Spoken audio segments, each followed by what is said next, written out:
ধর্মনগরের 56 ধর্মনগর বিধানসভা কেন্দ্রের জনগণ ডেভেলপমেন্টের পক্ষেই, ভারতীয় জনতা পার্টির পক্ষেই ওনারা ভোট প্রদান করেছেন বলে আমাদের বিশ্বাস।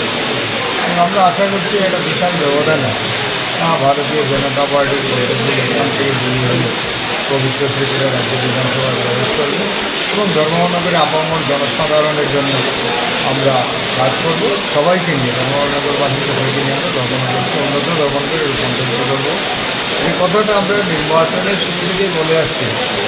এই কাজই হচ্ছে আমাদের ডেভেলপমেন্ট। আমাদের যথেষ্ট প্রধানমন্ত্রী ডেভেলপমেন্টের জন্য কাজ করছেন। আমাদের রাজ্যের মাননীয় মুখ্যমন্ত্রী প্রফেসর ডক্টর মানিক সাহা মহোদয় ডেভেলপমেন্টের জন্য কাজ করছেন।